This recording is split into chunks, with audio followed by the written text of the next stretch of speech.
Hello, everyone. Welcome. I hope everyone is doing well today. My name is Zainab, and I will be filling in for Saad today. She sends her love and wishes she could be here with us. We want to thank everyone for being here today on this beautiful, lovely day. You could be anywhere and doing anything, but you chose to be here and share this space with us, and we are blessed and greatly appreciate your presence here today. Welcome to Mom's Corner. A little bit of a background. Mom's Corner is one of the many programs under the umbrella of Global Perinatal Services, and Global Perinatal Services is a nonprofit. Our mission is to provide community-based doula services that will educate, respect, and empower low-income, refugee, and immigrant women and their families during pregnancy, birth, and into early parenting. And Mom's Corner is not just a space for moms, but for all women folk. And since the pandemic, it has become not just a space where we come together to find empathy, support, and camaraderie, but a safe haven and access to so many critical resources in our communities. Today's topic is sexually transmitted infections, and our guest doctors are here with us. We appreciate that. We will have Q&A. We can have it throughout the session if you like. You can send it through the chat box or wait until the end of the session, kind of just go off of what we're feeling. And yeah, and a great thank you to our doctors today for being here and our community members as well. And so without further ado, doctors, the floor is yours. Well, thank you so much for having us. We were just going to start by introducing ourselves since many of us haven't been here before. And so you know our faces. I'm Maya. I'm one of the third-year residents at Swedish First Hill, and I'm at the Ballard Clinic. And just thank you so much for having us again. Thank you, Maya. I'm Jasmine. I am a second year. I work at First Hill Clinic. I also go by Jazzy or Jazz or Dr. Abraham, whatever you guys feel comfortable calling me.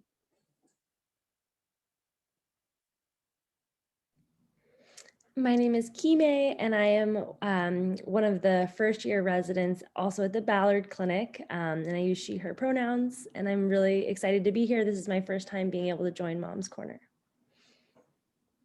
My name is Zoe. I'm also a first-year resident. I'm at the First Hill Clinic. I use she and her pronouns as well, and I agree. I'm totally excited to be here and happy to learn from you all and answer any questions that we can answer. And feel free to interrupt us at any point. So I'm just going to start really quickly with what are STIs? STIs, they used to be called STDs. It stands for sexually transmitted infections. We prefer that instead of sexually transmitted diseases because not all of them are diseases. Some of them are just infection. And they're passed from one person to another during any kind of sexual activity that can be oral, anal, or vaginal sex, or any form of genital skin-to-skin contact or any sexual fluids. So not just penis and vagina and sort of sex. They're very common. A lot of people in their lifetime will be exposed to an STI or have one. It is not something that should be considered shameful. It's a really common and it's often very treatable, or we're able to, and many of them are curable as well. Kind of we break them up into three categories. The ones that are bacteria, for example, chlamydia, gonorrhea, syphilis, those are all bacteria, and those are curable with antibiotics. And then some are parasites or bugs. So those are things like trichomonas, pubic lice, or scabies. Those are also curable with medications. And then some of them are viral, such as herpes, human papillomavirus, or HPV, or HIV.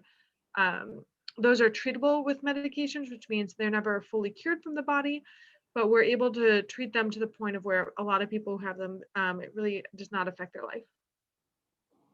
So Jasmine is gonna start us off with the two most common STIs. Great, so I'm going to talk a little bit about gonorrhea and chlamydia. So gonorrhea and chlamydia are two STIs that are from different bacteria, and they typically cause similar symptoms and complications in the body. We can get gonorrhea or chlamydia from any of body fluids that we have. So that would be like vaginal fluids or semen. any type of like exchange within like any of the like mucus membranes of the body, like your mouth or your vagina or your penis or your anus can be infected with these two different types of bacteria. Most people don't have symptoms with gonorrhea and chlamydia, but for people that have vaginas, some symptoms that you might experience would be like yellow or white discharge. Sometimes you might experience some vaginal itching or sometimes some vaginal bleeding, like irritation or even bleeding from the itching. For people that have penises, you might again experience some like discharge from the opening of the penis, or might even experience some burning when you pee. The way we would test for these two STIs would be either a urine test, and that would be a test for someone that has a penis or a vagina. We could also do like a vaginal swab. It's also important to test your body in different locations in your body of where you might get infected, because you can have an infection in multiple places, like the throat. You could do a throat swab or like a rectal swab around the anus as well, to make sure that we're covering all of our bases in terms of how like the different places that you can be infected with this STI. And importantly, ways that we would cure these types of infections would be with antibiotics. Typically, you're going to get, depending on the infection, most of the times, a lot of times these come in pairs, but you would treat with one pill, an antibiotic pill, and then a shot of an antibiotic as well. And it's important that when you get treated we'll get to this as well, but just kind of in terms of the treatment, making sure that like your partner or partners are treated as well, because if not, then you can be reinfected.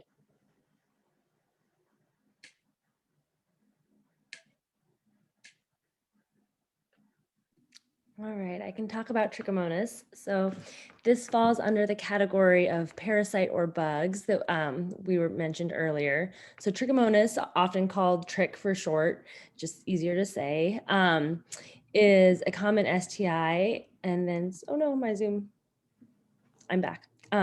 It's a common STI. Oftentimes people will experience like a greenish itchy discharge. Sometimes there's people can experience some bleeding with sex. It can be very itchy. It can be all of these symptoms, or it can be some of them. So I think that's sometimes the tricky things with STIs is that there's a group of symptoms that we often think with each one, but that's they don't always present in the exact same way. Oftentimes there really is this green discharge as opposed to what you might see with like a yeast infection, which tends to be more white. But so if you see a discharge, then that just means that it's important to get tested and be sure and not self-treat for a yeast infection. Similarly, this is a urine test, or you can do a vaginal swab and look at it under the microscope. Trichomonas is pretty, if you're into science and looking at things under microscopes, it's kind of cool. You can see actually the little trichomonads swimming around on your slide. So some folks might find that very disturbing or sort of interesting. The great news is that this is curable with antibiotics as well. So yeah.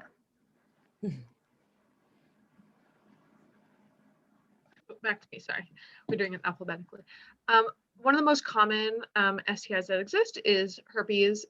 There's two main kinds, herpes type 1 and herpes type 2, and it's passed from close skin contact. That can be from kissing, vaginal, anal, oral sex, or if you have herpes around the mouth, it can be transmitted from sharing drinks as well. It causes a painful contagious rash that starts with tingling and then can be some burning around the mouth, anus, or genitals. It can also be found sometimes elsewhere in the body, but it really likes to prefer those mucous membranes, which are kind of the areas where the inside of your body meets the outside of your body, like your mouth and your anus. The best way to prevent it is avoiding contact with anyone who has an active rash, or if they have a feeling like they might have a rash, as well as barrier methods such as condoms or dental dams. It is incredibly common. Oral herpes is the same virus that causes cold sores. And so a lot of people have cold sores who've never had sex, and it's over 90% of people, if you test them, will have the type 1, the kind that causes cold sores. And then 1 in 6 people have genital herpes, and most of these people never experience an outbreak after the first one, but they'll test positive if you do a blood test.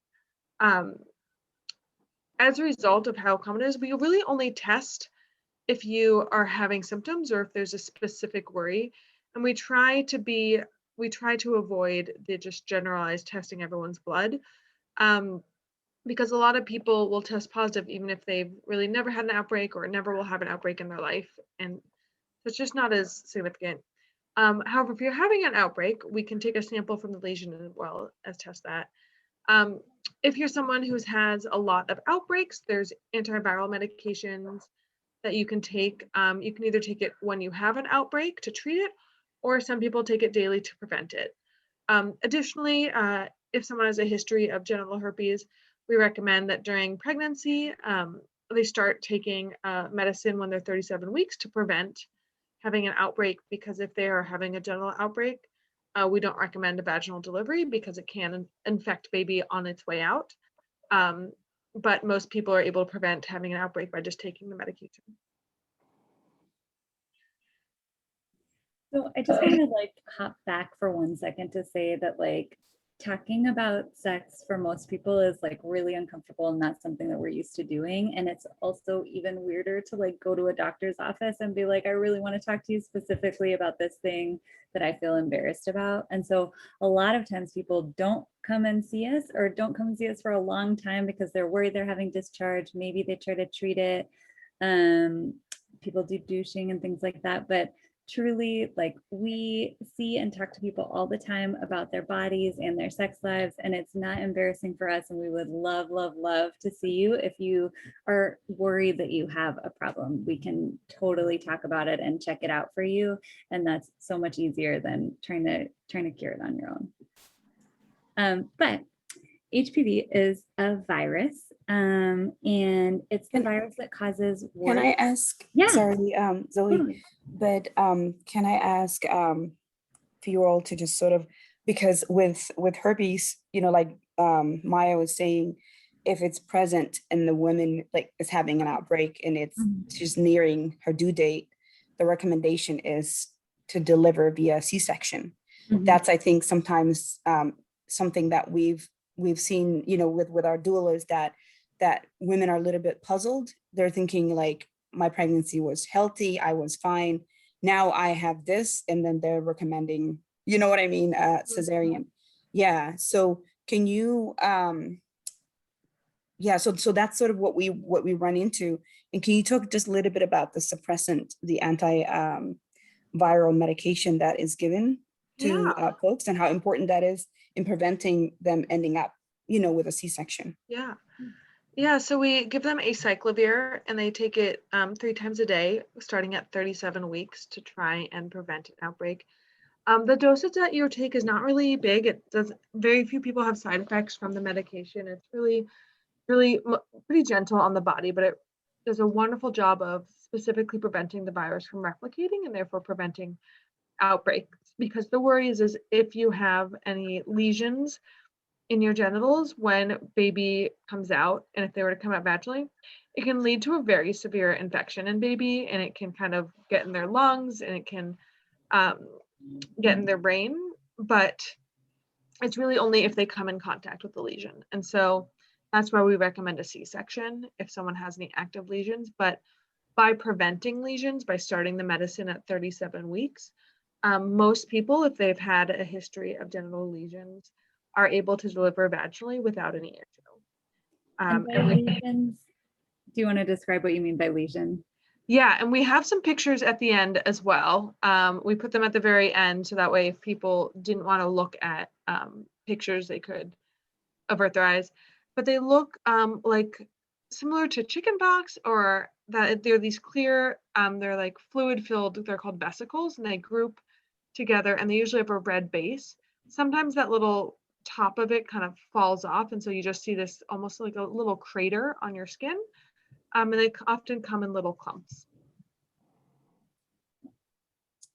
And it's usually it's painful as well. Mhm.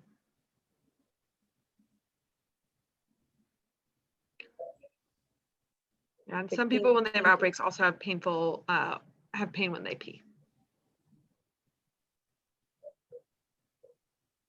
Did Do you that feel answer? like that answers the question? Oh yeah, that was beautiful. Thank you. Cool. Okay. So HPV is a super common virus. And most of these STIs are caused by contact directly somewhere. And so that's why when Jasmine was talking about like testing your throat or testing your anus, it's kind of anywhere that your body is coming in contact with somebody else's body.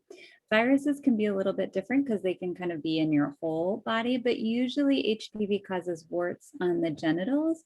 And it can cause cancer in the cervix or in the throat or in the anus. So when we test for HPV, we test in all of those sites if those are places that people have been having sexual contact. And it's really exciting. Now we have the HPV vaccine, so we can prevent people from getting the strains of HPV that cause cancer, which is really exciting. And if you are under 27 years old and you haven't gotten the vaccine, you can get the vaccine. And if you're over 27, you can talk to your doctor about whether you might still be eligible to get the vaccine. And it's also like herpes, it's super common. A lot of people have HPV, so like almost half of adults in the US, but many people don't have any symptoms ever.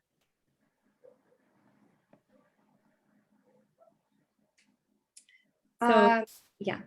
Go ahead. So if you're worried that you have HPV, if you're worried you have a wart, especially in a genital area, you can always have your doctor have a look at it. And then this is also why we ask people to come in and have pap smears, is so that we can look, because the cervix is really hard to see unless you have the speculum, which is that like duck-billed thing. So we use that to look inside and look at the cervix and take cells from the cervix so we can see if they have HPV or not, or if they have changes from HPV that look like they're leading to cervical cancer. And I see in this slide what % of cervical cancer is due to HPV. I think that it's all of it, but I'm not 100% sure about that. It's 99%. It's almost all of it. And there's a few strains that are especially more likely to cause cancer, and those are the ones that the vaccine targets. And so that's part of why the vaccine is so effective. And then there's another question. So HPV isn't necessarily transmitted via sexual activity, and that's true. So HPV can be transmitted in a lot of different ways. And there's some recent research showing that like kids can transmit HPV to each other, especially kids that are like playing a lot of sports or doing dance or something like that, where everybody is kind of like damp and sweaty and moving around and people's bodies are in contact. So that's one of the reasons why we recommend that people get the HPV vaccine early, is so that they can prevent themselves from getting any of these cancers, which is really exciting.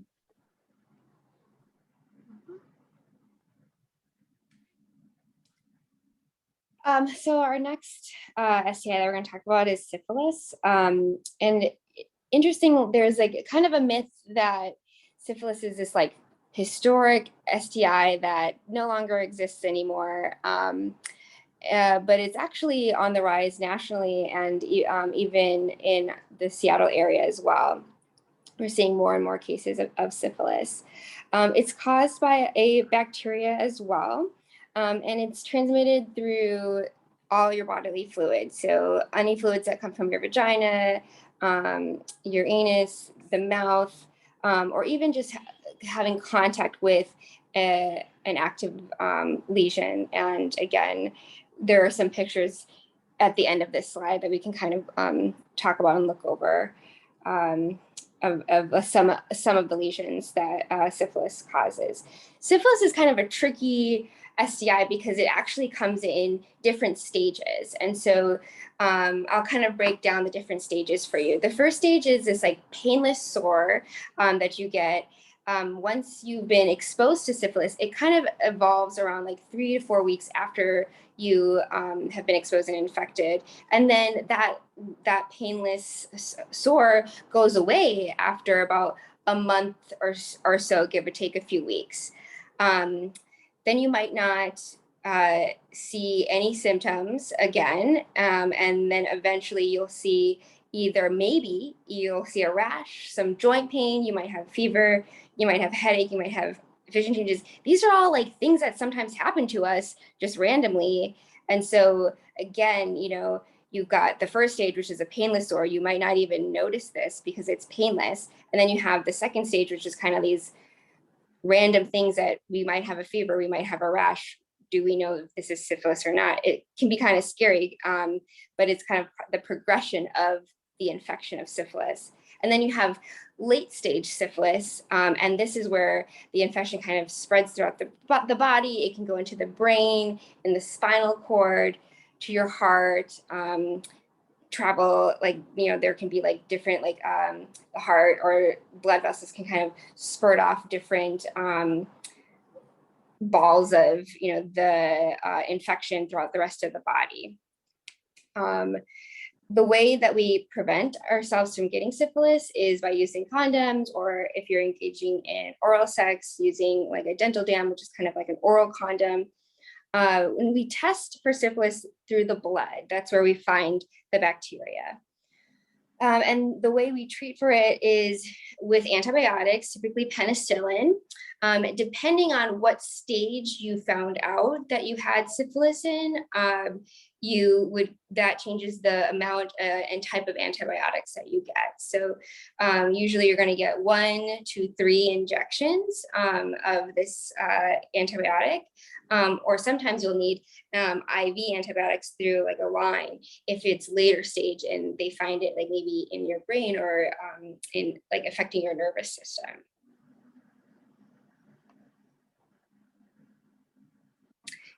Oh, sorry. No, Kime, you're next. Sorry.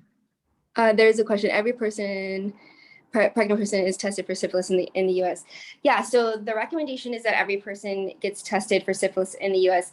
And if you're in a place where there's higher rates of syphilis, then they actually recommend testing twice for syphilis. And I'm actually from Minnesota, in Minneapolis, and we had a case where we tested someone for syphilis and they were negative, and then they ended up getting syphilis during their pregnancy, and the baby ended up having congenital syphilis as well. So syphilis is one of the STIs that can be transmitted from the pregnant parent to the baby.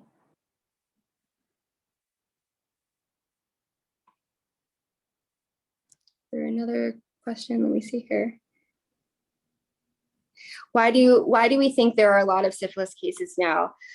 There is a slide kind of on health equity and STIs, and typically when we think about any kind of infection, but especially syphilis, on like a public health level, we kind of look at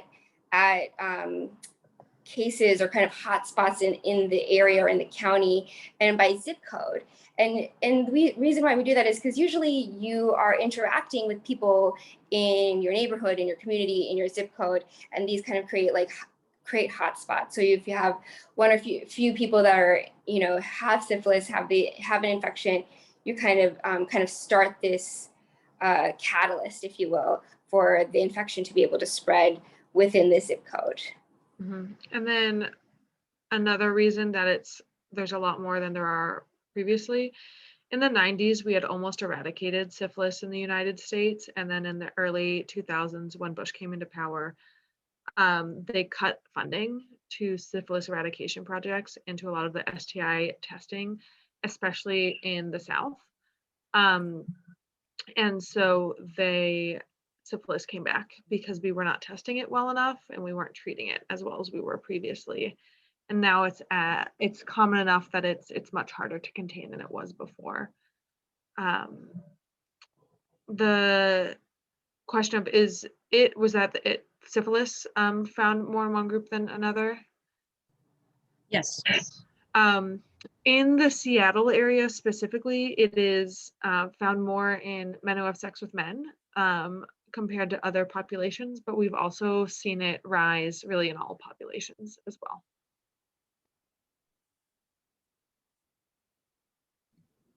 These are great questions. Yeah, just keep it coming. Next, we'll talk about HIV. So the human immunodeficiency virus is the long name. It's a virus that causes AIDS, which is a syndrome of symptoms that's like people experience after they've had been infected with HIV for quite some time. So this is a virus that we don't have a cure for, but we can treat. It impairs our body from being able to fight off infections. So the virus attacks sort of our immune defense in a number of ways. It's also associated with some cancers and can have sort of a full body. It can impact your whole body in a lot of ways. HIV is spread by sex, passing of sexual fluids, so vaginal fluids, semen, also blood.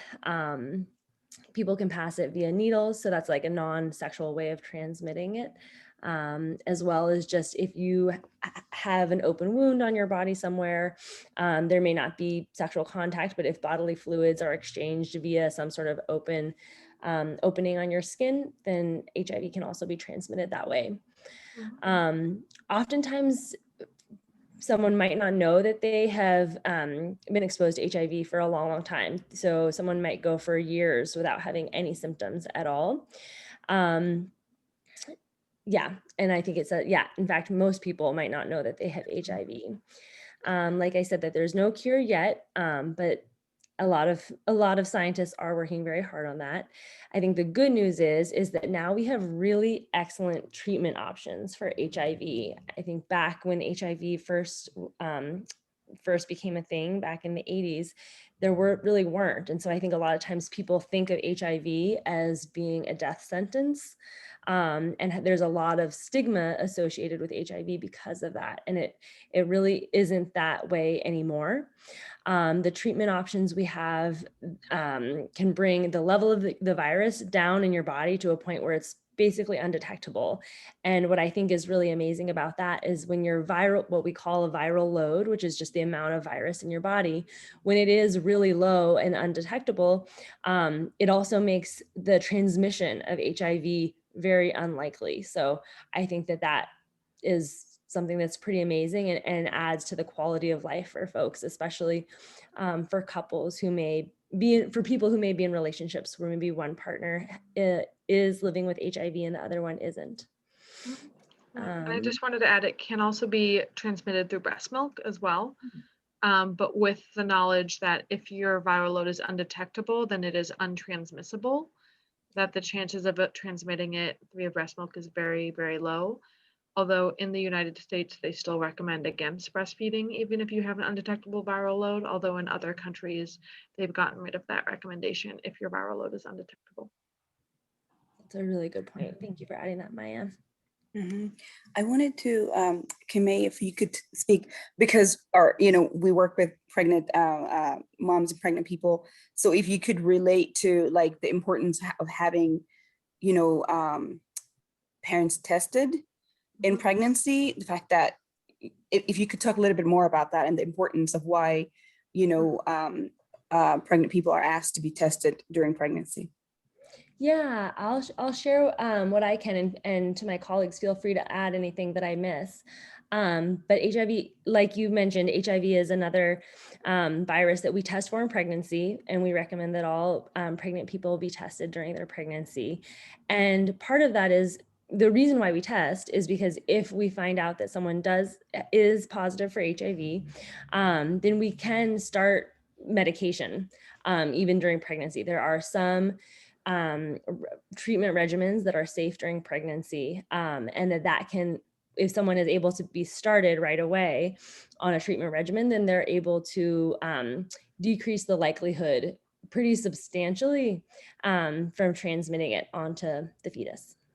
Yeah, in the United States, the rates of transmission from parent to fetus, I believe, is in the single digits. I think it's less than 10% now, because of the access to medications that people have. Yeah, I would say, I think the CDC talks about that the annual number of HIV infections through what's called perinatal transmission. So this is transmitting HIV to your baby anytime during pregnancy or during childbirth, or like Maya was talking about, during breastfeeding, in the United States at least, has declined more than 95% since kind of the epidemic of HIV and AIDS in the 90s. Mm-hmm. Yeah, and some of the treatments for HIV is a single pill once a day, and the medications are a lot more gentle. For pregnant people, there's still a once a day pill regimen, although that may be changing soon because they're taking it off the market because they weren't making enough money.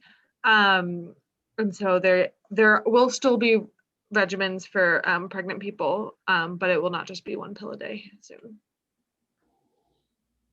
And I think kind of speaking to the mission of your organization and a previous question that was related to syphilis and kind of who is most affected by or most at risk for syphilis, most perinatal HIV diagnoses were among Black and African American children in the United States.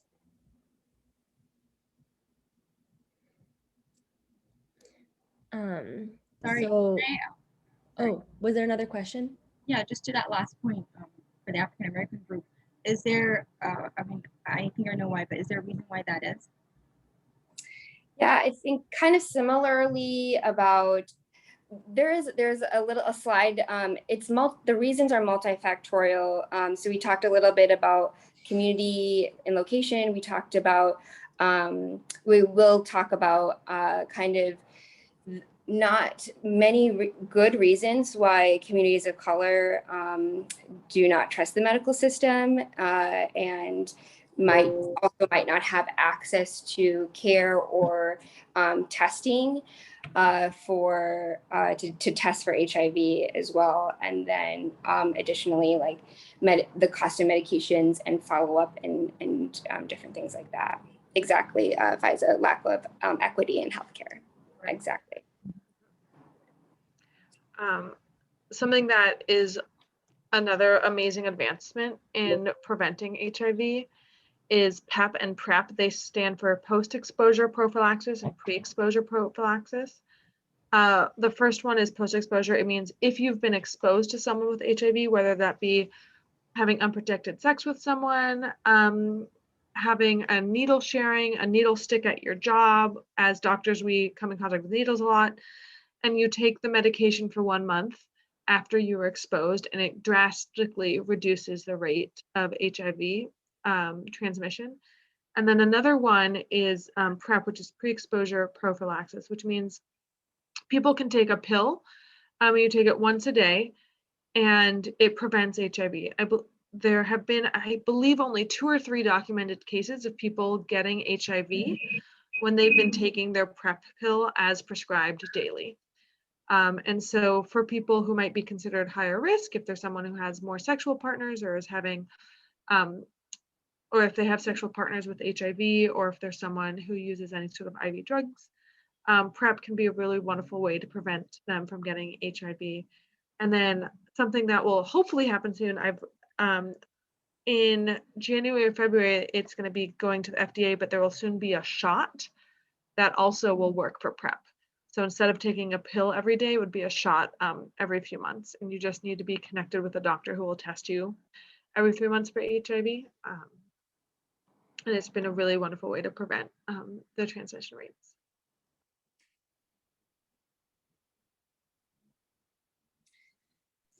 So one of the things that's hardest about STIs is talking to partners about STIs before you have sex with them. And this is something that people really struggle with. I think in COVID, it's also been something that people have struggled through talking to people about whether they've been vaccinated or not, or whether they're wearing masks or not.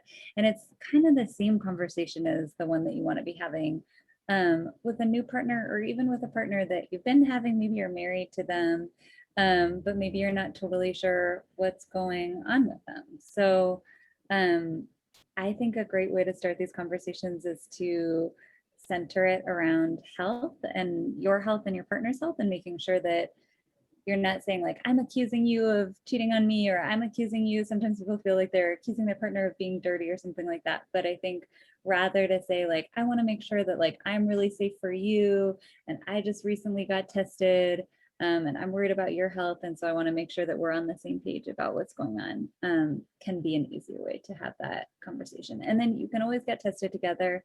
You can go to the clinic together and get tested, which is a nice way to do it.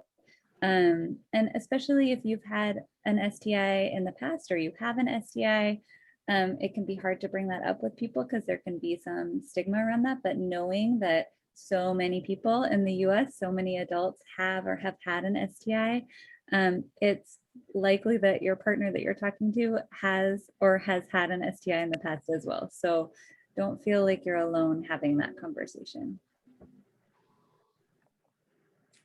I do want to just add one thing to that as well, is that if for some reason you feel like you might not be, if you, for example, if you found out that you tested positive for an STI and you want to talk to your partner about it, and you don't necessarily feel like you would be safe, there are many counties and states have programs where you can sign up, and they will anonymously call your partner or partners to inform them that they might be at risk for an STI because one of their partners was recently tested positive. And so that kind of takes the pressure off of you, but also allows you to protect yourself and protect your partners or partners.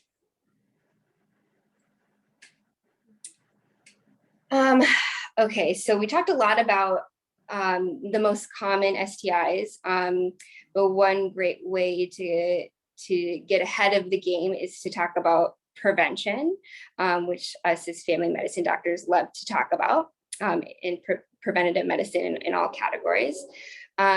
One way is one really big movement, and you might have seen commercials if you're watching Hulu, is the HPV vaccination. This, we kind of talked about this briefly, but it's a wonderful vaccination that protects you from the major strains that cause cervical cancer and genital warts. Importantly, condoms help prevent many STIs that we talked about, as well as the medications pre and post prophylaxis for HIV, and getting tested as often as you need to, before, during, or after relationships, and being able to facilitate a conversation. And if you need help with ideas or ways to bring this conversation up, that's also a great reason to kind of schedule an appointment to kind of, we can go over together, just you and your doctor, or if you feel more comfortable or safe bringing your partner in, we can help facilitate that conversation and plan ahead with you on things that you want to be said, and making sure that everyone is on the same page and everyone knows kind of the facts and the statistics and what to do next. I think there's a lot of shame and a lot of unknowns around STIs, and knowing that like, hey, we're both in the doctor's office and we both can get treatment here if you need to, is kind of like a good starting point. And Jasmine brought this up earlier as well, but there's a lot of inequity in our healthcare system. And as a result, there's inequity kind of throughout all parts of health, but additionally in terms of STIs and who is more likely to get an STI, or suffer the consequence, or suffer from having an untreated STI for longer. One thing we didn't discuss is that with gonorrhea and chlamydia, as well as some other STI, those are the main ones, but if they go untreated for a very long time, they can then cause an infection in your uterus and fallopian tubes. and that can cause infertility. And it is one of the main causes of infertility in people who have uteruses. And a lot of that is just lack of access to testing and lacking access to treatment. People who have receptive sex, either vaginal or anal sex, have higher rates of STIs than people who are the insertive partners. In the United States, racial minorities as well as lower income groups both have higher rates of STI than white folks or people in higher socioeconomic classes. Part of that is the education people get in schools and who gets sex ed and who's taught about condoms and who's not. It's also where, as our country funded resources, and where have we put the STI clinics and who is getting access to them and who isn't. Younger people are also at higher risk than any other age group. Part of that is often lack of access to condoms, lack of access of education, as well as stigma around testing. Vaginal issue that has any sort of previous trauma or other infections like a yeast infection or bacterial vaginosis also is more susceptible to getting an STI. And then also there's a lot of lack of trust in the medical system, especially when it comes to STIs. The Tuskegee experiments were syphilis experiments that the US conducted on Black sharecroppers and did not give people access to penicillin or even tell them that they had syphilis.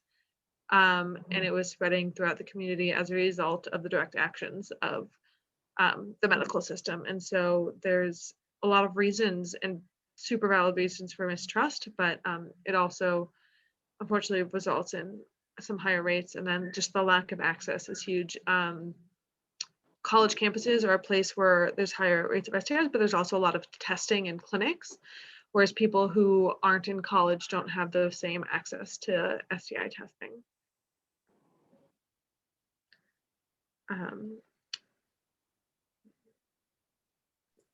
So we talked about this a little bit before when we were talking about the different STIs, but one of the ways that folks can get STIs is from being pregnant and having a baby while you're having an STI. And kind of as we talked about before, STIs can be a lot more serious for babies because they don't have the same immune system that grown-up people do. And then also because birth is an event that only happens once in your life, and the rest of the time we're not getting born through somebody's birth canal. So we don't have those same exposures usually. So this is why it's so important during pregnancy to get tested for STIs, both at the times when your provider tells you to get tested, but also if you're worried at a different point in time, where you think you might have been exposed at a different point in time, you can always go back to the doctor and get tested again, because we really want to make sure that everything is safe for the baby to be born. And especially if folks are wanting a vaginal delivery and they know that they have herpes already, taking that acyclovir and trying not to have an outbreak when the baby is being delivered can help too. And then there's something, so the bottom point is that sometimes babies get an ointment put on their eyes when they're born, and that helps prevent chlamydia. This is like, it's not super necessary all the time. And it's something that you can definitely talk to your doctor about when you deliver your baby, is if you want to have the baby treated with the ointment or not. I think if there's any concern that you might have chlamydia that hasn't been treated, it's a great thing to do. But if you're pretty sure that that's not the case, then you can skip that as well. Yeah. And it's standard in most hospitals in Seattle that every baby gets that ointment, just in case. And so if your baby gets that ointment, it's not that the provider thinks that you have chlamydia, but it's just part of the standard protocol for prevention. But it's, if you feel strongly, you can opt out of it. But it certainly doesn't hurt the baby. It's just, yeah, at the worst that it does is cause it's like, is a little bit of extra moisture around their eyes. So it's not doing anything bad to the baby. Yeah.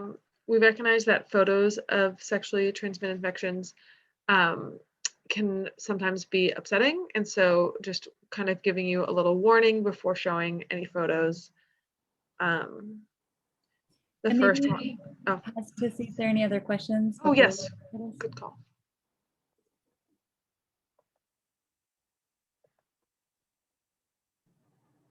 Any questions, guys, for our doctors? So the ointment, is it only for chlamydia or it's for gonorrhea too? It is primarily for chlamydia, but it also helps a little bit with gonorrhea. The chlamydia eye infection like happens usually 1 to 2 days after birth, whereas the gonorrhea one, usually you notice it a little bit later. But the idea is we're trying to get both. There's a little bit more resistance in gonorrhea to the ointment nowadays.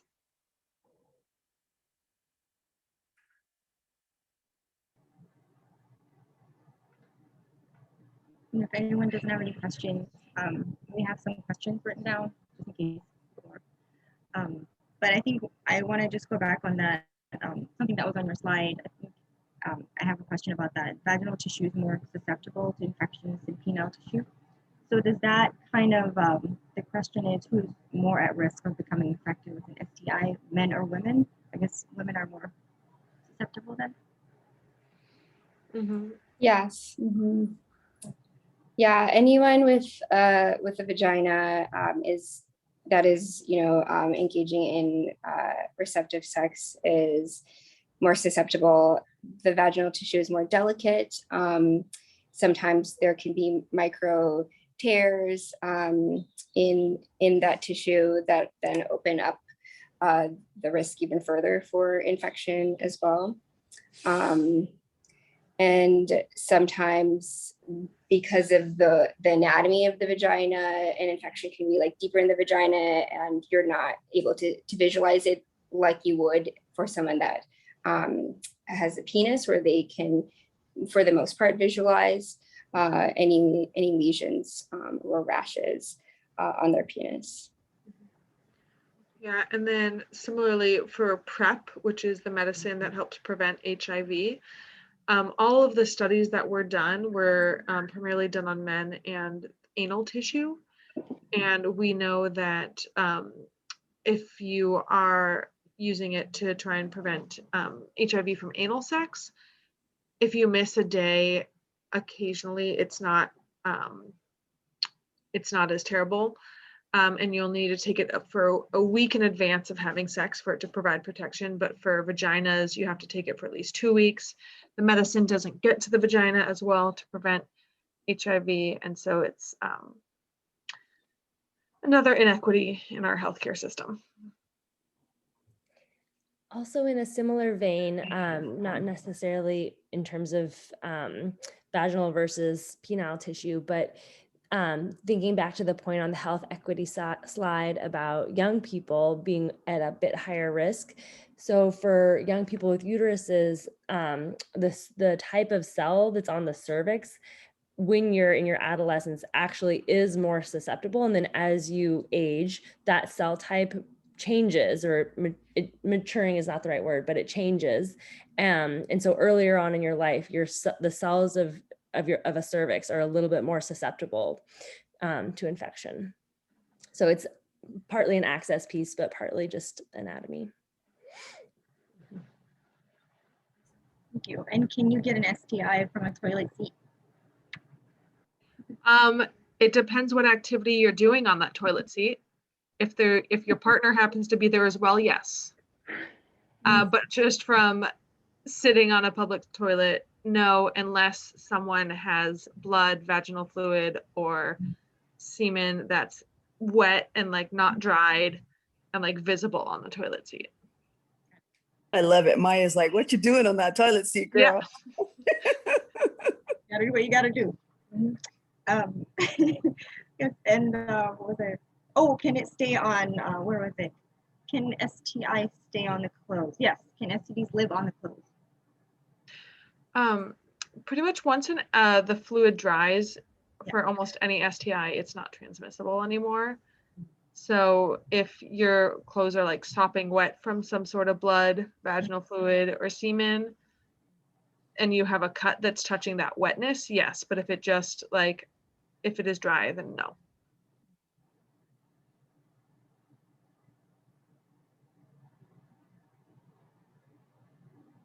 Guys, anyone have a question?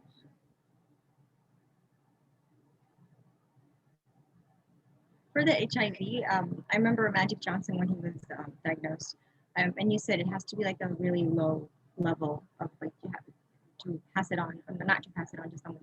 And he's married to the same partner. So is he having to take something every day to kind of keep things that low and be able not to transmit it to her? Yeah, there is a shot that you can take, I believe it's once monthly, but most people who are getting treatment for HIV take one or several pills a day to keep their viral load so low.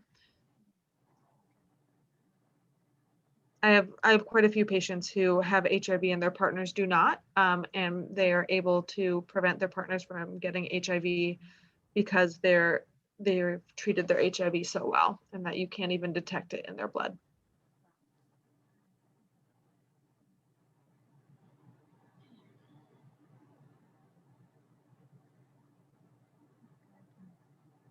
Sure. Yeah. I think we can go ahead and switch some photos.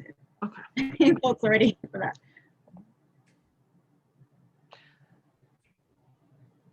This is kind of the vesicles of herpes. Sometimes you might only see one or two of them, but this is what they look like in clusters. They usually do group together. And you'll usually have them in the same place you've had them before.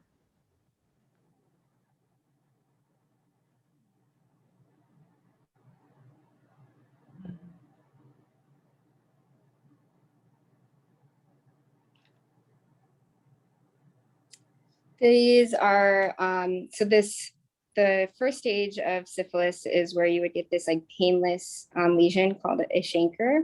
And they can occur anywhere like on your like mucous membranes, usually at the site of an infection. Typically, these are like round, firm, again, like I was saying, painless lesions.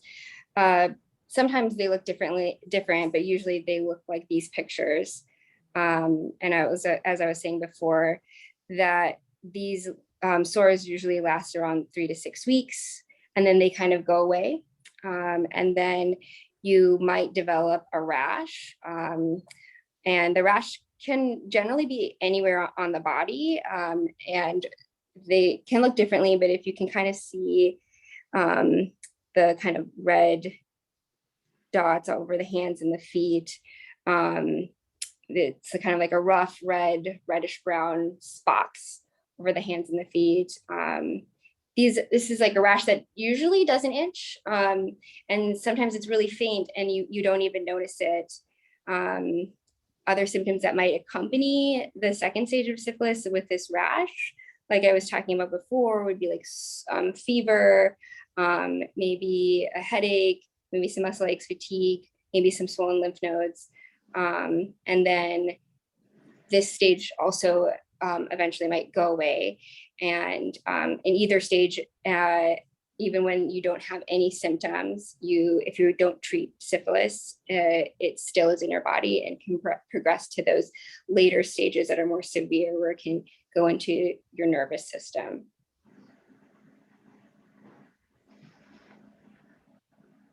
I think those are all the pictures we brought. Thank you.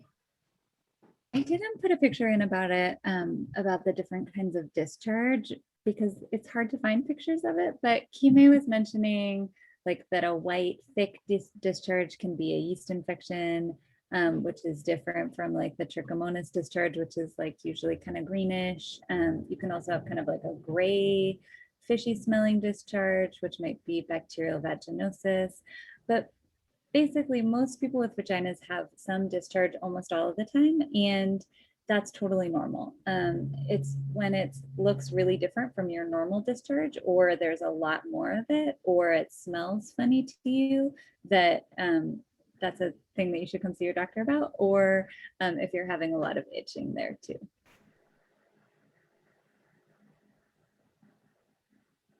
Thank you for clarifying that.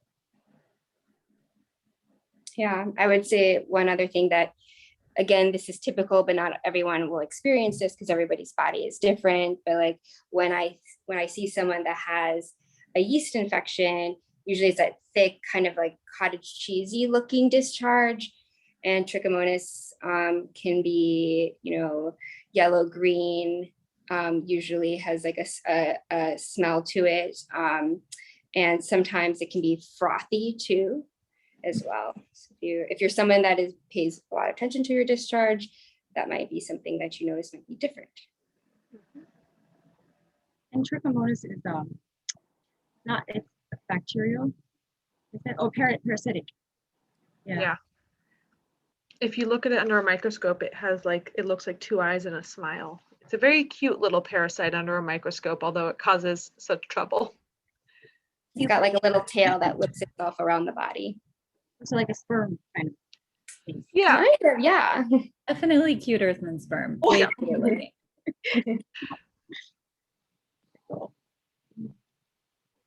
Yeah, and then two ones that we didn't mention because they're much more rare.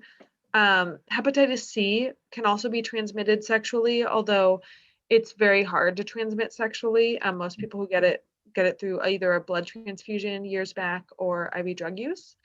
But it is possible to get hepatitis C, and there is a cure for that.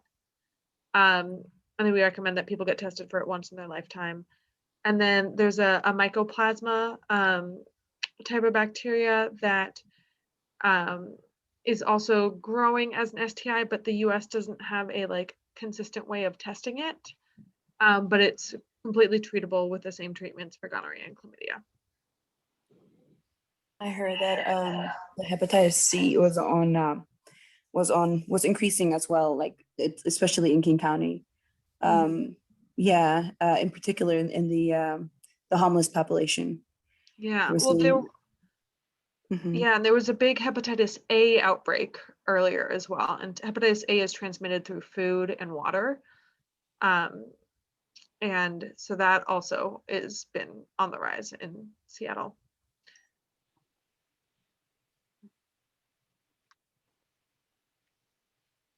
Is there any Anything that I didn't understand before I went to medical school is that hepatitis just means your liver is upset for some reason. So that's why there are so many different letters, and they mean like very different things because they're all very different diseases, but they all are upsetting your liver for some reason.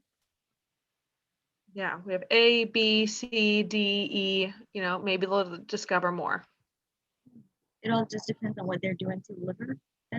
Yeah, we just are bad at naming viruses. So they all affect the liver and cause the liver to be inflamed, which is what hepatitis means. And instead of coming up with unique names for them as a medical community, the first one they discovered was A, and then B, C, D, and E. Mhm. Yeah, I think again, just going back to, with the pregnant population that we work with, hepatitis B is the most talked about with pregnant people. And also being from where we're from Africa, or my understanding is from Asia, there is a lot of cases with folks from these regions. And so that's something we try to again chat with our moms about, just the importance of getting screened and also getting treated, or having baby get treated too. Do you want to talk a little bit about that, like what that looks like for babies if the mom is positive? Yeah, I'm very happy to. If mom is positive for hepatitis B at birth, baby will get the hepatitis B vaccine, which all babies get, but they'll also get hepatitis B antibodies, which help fight any hepatitis B viruses that they may have been exposed to. And then they're also getting the vaccine right away to be able to prevent them from getting the virus and helping them build their antibodies. But all babies get the Hep B vaccine, but babies born to Hep B positive moms also get the Hep B antibodies to help fight infection. Most people who have hepatitis B in the United States got it from their parents when they were born. It's a lot more common outside the US, and so it's often more common in immigrant communities. But we test it also, it's in the same panel that we test every pregnant person for signs of hepatitis B. And then we also have medications that we can use to help reduce the viral load for people. And so that can also help reduce the amount of infection that people have. I don't remember off the top of my head if we use that in pregnancy as well. If they're safe to use, I think they are, but I would have to double check. Don't quote me on that. Yeah, and kind of go along with maybe like some questions that you might get from your clients. One of the reasons why it is on the panel that we test everyone for is because typically, and this kind of goes along with what Maya was saying about most people get it from their parents, is that if you get Hep B as a baby, about like 90 to 95% of those babies that get infected end up going on to have chronic Hep B. Whereas if you get Hep B as adult, I don't know the statistics off the top of my head, but a significantly smaller percentage of adults that then get infected go on to have long-term Hep B.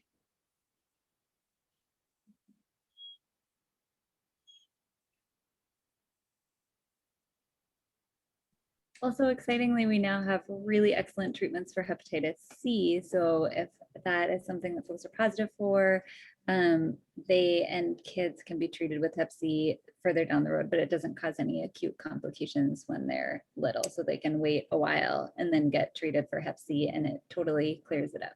Yeah, there's now a cure. There was not one 10 years ago. It's very exciting.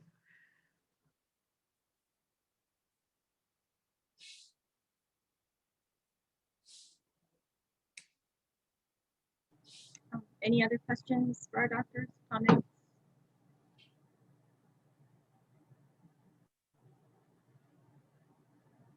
So I guess one last question I wanted you guys to talk about is, if a couple, all of a sudden one of them is showing positive for any of these, how do we know who it originated from? And the person is saying, you are the only person that I am, being intimate with. Like, is there a test that couples can go through to know where it, like, where it came from? Like, do you know what I mean? Like the person who, like a primary infector, and you know what I mean? Things like that. Is there a test that can be done for couples who are sort of pointing fingers at one another? Yeah, the kind of like figure out who cheated sort of test. That's right. Not that I am aware of, unfortunately. And so it can be really difficult if one or in someone who believes they're in a monogamous relationship tests positive. It may have been that they it was from prior to the relationship and they just didn't get tested beforehand, or if it was a false negative beforehand. But there's no way we can say that, oh, it was this partner who gave it to this partner. Yeah, I think kind of going along with what Maya just said is that we talked a lot in almost every slide. The most common symptom of an STI is no symptom at all. And so,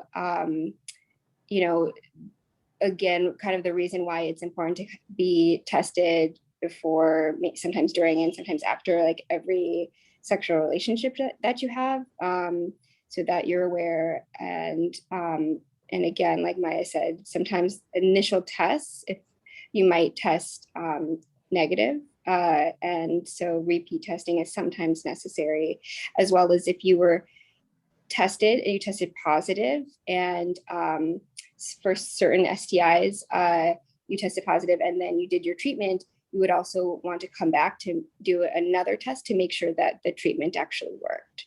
And sometimes that doesn't happen as well. Yeah, and then something we didn't put on any of our slides is that it takes a while after your exposure for you to then show up positive on a test. And for most STIs, that's about 2 weeks. So if you got exposed, on a Monday and you get tested on a Wednesday, that Wednesday test is going to be negative, even though that you've been exposed and you have it. And so it takes a little while after your exposure. And then I think we also forgot to mention this, is that for HIV, a lot of people don't have symptoms, but most people will have like a flu. And it'll feel like a virus, just like a regular common cold or a flu. And, people get flus all the time. And so they don't attribute it to that. It's usually a little bit stronger of one. So I don't want you thinking every time you get the flu that you have HIV. I don't want to add that worry to you. But it can be, a lot of these symptoms are things that people might feel normally going about their day. And so testing is really our best step in preventing the further spread. So all of these are spread physically, I mean, through fluids. Would you say except the mouth sores? I think a cold sores. The cold sores are not, like, they just kind of appear. Yeah, so cold sores you can get from like sharing drinks with someone, kissing someone, you know, even if you don't feel like you have an active infection, sometimes you're still shedding the virus when you don't have it. And so if you test people for cold sores, over 90% of the US population will have the evidence that they've had a cold sore in the past. And so it's so common that we rarely test it because it wouldn't really change our management. And so if you get cold sores, that doesn't mean you're dirty. It doesn't mean anything like that. It's just, and you can get it from, you know, sharing food, anything where saliva is touched other saliva. From an infected person. It just doesn't. Okay.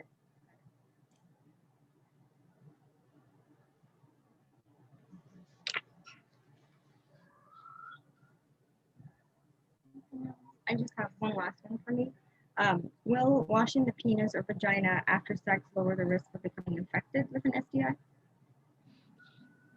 No, and in some cases it can increase it because a lot of the ways that people wash their vagina or douching upsets the normal balance and the normal pH of your vagina. And when that's upset, the vagina is more susceptible to disease and to infection.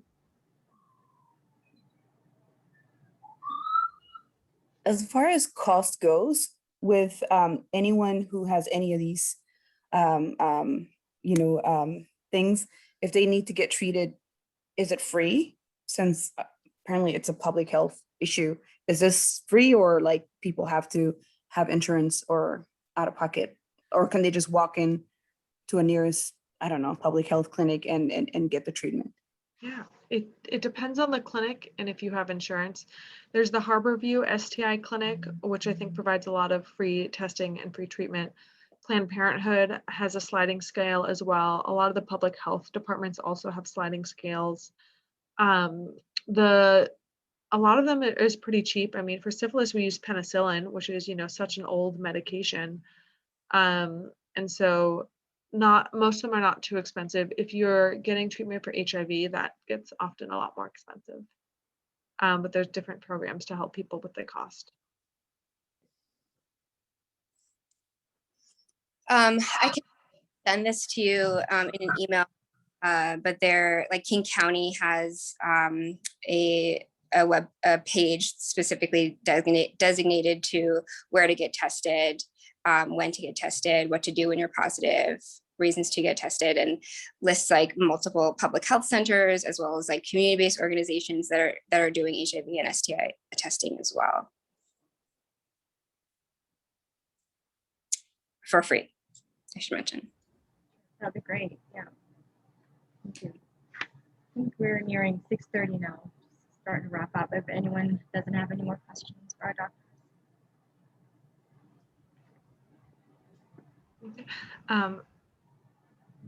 Do you guys have ideas of what you would like us to talk about next time, or should we just wait for the email?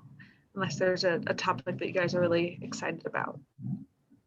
I think we're floating around some topics, but we haven't decided on a specific one. So we'll be in touch with that one. Is there anything that you all want to talk to us about? I have a question. Okay, go ahead, Leslie. So, do you know any places that does research for IVF? Because the cost of IVF is very expensive. You know, Yeah. I don't off the top of my head. UW would be who I would look to for any studies, but I don't know of any that I know of. They don't have. Okay. We have there was a segment, Basma. We have a YouTube channel now, y'all, so you guys can check. And this video is going to be on there too. So we'll be famous. I know. We were here last time we did that announcement. Yes, you guys weren't here. Kimberly was last time. Yeah. So about a month ago, we put one up. So there was a segment that was done on that, Basma, and there was some resources that the doctors gave. It's on YouTube if you want to check that out. Could you please send me the link, Faiza? Oh, sure. I'll go ahead and put it. Okay, thank you.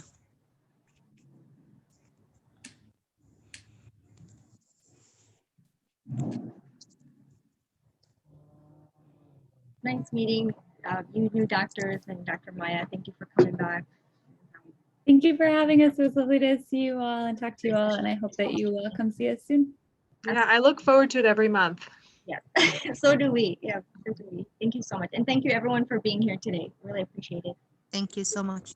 Thank You guys you. had fun. Great to meet everyone. There goes our YouTube channel. Check it out, y'all. Thank you so much, doctors. This was really informative. Okay, thank you. Mhm. Bye. Bye.